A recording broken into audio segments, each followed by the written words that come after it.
صدق اللہ العظیم۔ صدر محترم، اساتذہ اعزاز اور میرے علمی ہم سفر ساتھیوں، یوں تو مسلمانوں کی تاریخ مشکلات و مسائل، ابتلاء و آزمائش کی داستانوں سے لبریز ہے۔ مسلمانوں کے خلاف ہر دور اور ہر زمانے میں مخالفت و معاندت کی آندیاں چلی، نفرت و عداوت کے طوفان اور فتنہ و فساد کا سیلاب آیا، مگر اس حق پرست جانباز قوم نے ان سب کا رخ ہمیشہ کے لیے دشمنوں کی طرف موڑ دیا۔ آج بھی عالمی پیمانے پر ہر ملک میں مسلمانوں کو ظلم و ستم کا نشانہ بنایا جاتا ہے، مگر جو شدت ہندوستان میں نظر آتی ہے وہ کہیں اور نظر نہیں آتی۔ یہاں مسلمانوں کے خلاف نفرت و عداوت، ظلم و ستم اور مسائل و آلام کا سلسلہ آزادی کے بعد سے جاری ہے۔ جن مسلمانوں نے تحریک آزادی میں اپنے لہو سے مادر وطن کی پیاس بجھائی، جیل کی کوٹھیوں اور پھانسی کے تختوں پر آزادی کا نعرہ بلند کیا، جن مسلمانوں نے اپنی 700 سالہ تاریخ میں ہندوستان کو دولت و ثروت سے مالا مال کر دیا تھا اور اس ہندوستان کو سونے کی چڑیا بنا دیا تھا، جن مسلمانوں نے ہندوستان میں اتحاد و اتفاق کا چمن لگایا تھا، ہندو مسلم ایکتا کا چراغ روشن کیا، انہی کو آج غدار وطن کہا جاتا ہے اور فسادات کی آگ میں جھونک دیا جاتا ہے اور بے گناہ مسلمانوں کو سلاخوں کے پیچھے ڈال دیا جاتا ہے اور دہشت گردی کا الزام ٹھوکا جاتا ہے۔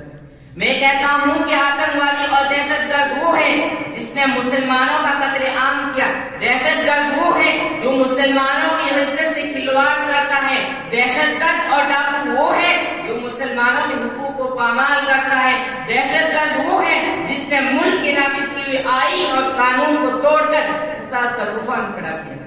کیا ملا ہے ہمیں آزادی کے بعد؟ گجرات کے جلتے ہوئے مکانات، امرتسر کے جلتی دن رات، جمشید پور کی جلتی و تڑپتی لاشیں، حیدرآباد کی پوریسی، مظفر نگر کا دل دہلا دینے والا حادثہ، بابری مسجد کی شہادت اور ستم والے اس میں بھی ہوتا ہے کہ ہم سے یہ سوال کیا جا رہا ہے کہ تم نے اس ملک ہندوستان کو کیا دیا؟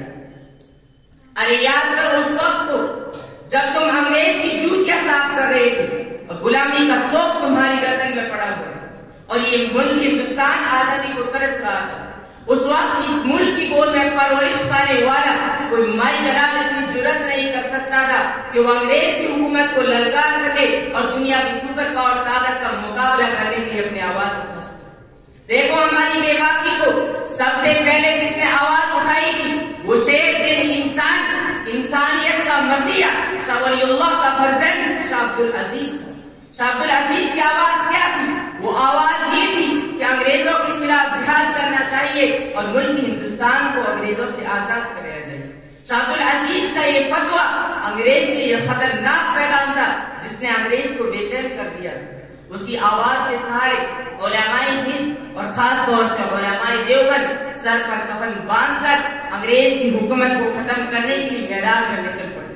پھر تاریخ نے دیکھا تو علماء کرام کو توپ کے منہ پر باندھ کر گولا داغ لیا گیا۔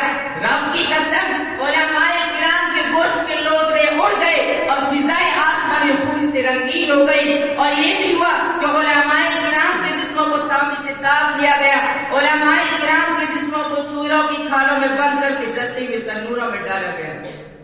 آج ہم ان لوگوں کے کانوں تک یہ آواز پہنچا دینا چاہتے ہیں جن کے ہاتھوں میں زمامی حکومت ہے کہ اگر ہندوستان کی سالمیت چاہتے ہو تو ہمیں وہ حق دو جو جمہوریت کے آئین کی روح سے ملتا ہے۔ مسلمانوں کو ہر طرح سے مذہبی آزادی چاہیے۔